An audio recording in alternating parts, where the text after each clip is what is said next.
India ने भरतनाट्यम को अपना नेशनल प्राइड बना दिया। पद्मा अवार्ड्स, इंटरनेशनल स्टेजेस और आपके इंस्टाग्राम रील्स पे मिलियंस ऑफ व्यूज। पर एक कड़वा सच बताऊं, जिन कम्युनिटीज ने इस आर्ट फॉर्म को सदियों तक जिंदा रखा, उनके सिस्टम के साथ एक और चीज हुई। कर्नाटका के 1982 लॉ ने देवदासी डेडिकेशन को क्रिमिनलाइज किया, पर स्टिग्मा उन कम्युनिटीज पे चिपक गया जिन्होंने ये आर्ट फॉर्म बचाया था। ये कोइंसिडेंस नहीं था, सिस्टम का आउटकम ऐसे ही डिजाइन हुआ। आर्ट को रेस्पेक्ट मिली, आर्टिस्ट को नहीं। आज हम वो सिस्टम डिकोड करेंगे जहां एक आर्ट फॉर्म ऊपर चला गया और उसके ओरिजिनल लोग पीछे रह गए। अगर आपको ऐसे सिस्टम डिकोड वीडियोस पसंद है तो चैनल को सब्सक्राइब कर लीजिए, क्योंकि आगे जो आने वाला है वो यूजुअली आपको कहीं नहीं बताया जाता। रील्स पे आज भरतनाट्यम वायरल हो रहा है, पर जहां से आया था वहां सिर्फ साइलेंस है। मॉडर्न भरतनाट्यम का प्रीडेसेसर सादिर के नाम से जाना जाता था। रीजन्स और कास्ट नेम्स अलग हो सकते हैं। तमिलनाडु के सादिर आर्टिस्ट, आंध्रा के कलावंतुलु, कर्नाटका के देवदासी कम्युनिटीज, पर पैटर्न एक जैसा था। आर्ट और लेबर लिया गया और स्टिग्मा वहीं रह गया। कॉलोनियल मोरालिटी, रिफॉर्म मूवमेंट्स और बाद के लीगल बैंस ने देवदासी सिस्टम को टारगेट किया, लेकिन इस प्रोसेस में सिर्फ एक बुरा ट्रेडिशन खत्म नहीं हुआ था, आर्ट का कंट्रोल शिफ्ट हुआ। सादिर को टेम्पल्स और हेरिडिटरी स्पेसेस से उठाकर सभाज में ले जाया गया, नाम बदलकर भरतनाट्यम रखा और एक नया प्योर इमेज क्रिएट किया गया। और ये सिर्फ एब्स्ट्रैक्ट हिस्ट्री नहीं है। मुथुकम्मनल जैसी हेरिडेटरी डांसर्स ने ये नॉलेज कैरी किया, पर नेशनल स्पॉटलाइट किसी और को मिल गई। सुनने में अच्छा लगता है, पर यहाँ से स्टोरी डेंजरस हो जाती है, और यही पार्ट आपको कहीं नहीं बताया जाता।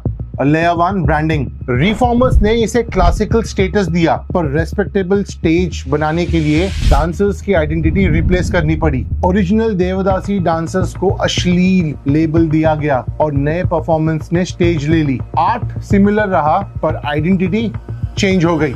Layer 2 eraser. हेरिडिटरी डांसर्स के पास नॉलेज थी, पर उनका role mainstream cultural history में मार्जिनल हो गया। प्रोग्राम बुकलेट्स और नैरेटिव्स में उनका प्रेजेंस साइड पे चला गया। ये रैंडम नहीं था, ये एक सिस्टमैटिक शिफ्ट था। डांस प्रिजर्व हुआ, पर डांसर्स को मेन स्ट्रीम हिस्ट्री में साइड कैरेक्टर बना दिया गया।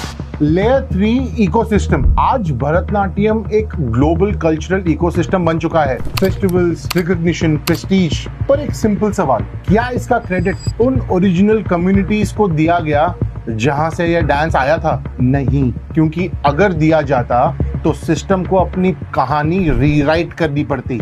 इसीलिए एक क्लीन सोल्यूशन, आर्ट को सेलिब्रेट करो पर ओरिजिन को सिंप्लीफाई कर दो। अगर अभी तक वीडियो समझ आ रहा है और आपको ऐसे डीप सिस्टम डिकोड्स पसंद आ रहे हैं, तो प्लीज चैनल को सब्सक्राइब कर लीजिए और शेयर कर लीजिए, क्योंकि ऐसे टॉपिक्स जनरली डिस्कस नहीं होते हैं। एक सेकंड रुकते हैं और एक सवाल खुद से पूछते हैं। आप भरतनाट्यम देखते हो, अप्रिशिएट करते हो, क्या आपने कभी चेक किया कि ये डांस ओरिजिनली किन कम्युनिटीज के थ्रू प्रिजर्व हुआ, या हम बस वही वर्जन देख रहे हैं जो हमें बताया गया? बेलगावी, बागलकोट, नॉर्थ कर्नाटका के कुछ डिस्ट्रिक्ट्स में रिपोर्ट्स कहती हैं देवदासी डेडिकेशन अभी भी एग्जिस्ट करता है। एस्टिमेट्स के मुताबिक कई वुमेन आज भी इस सिस्टम से लिंक्ड मिलती हैं।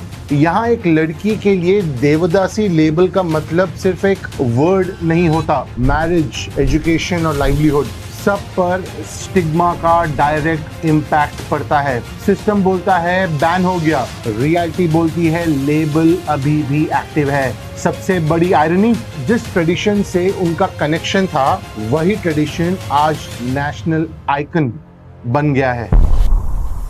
तो अगली बार जब आप भरतनाट्यम देखो, सिर्फ परफॉर्मेंस मत देखो, एक सवाल भी देखो। अगर क्रेडिट वहां नहीं जा रहा है जहां से ये आया, तो क्या यह सच में प्रिजर्वेशन है, या फिर सिस्टम का एक रिफाइंड वर्जन जो अभी भी कंटिन्यू हो रहा है? आपको क्या लगता है, प्रिजर्वेशन या अप्रोप्रिएशन? कमेंट्स में बताओ।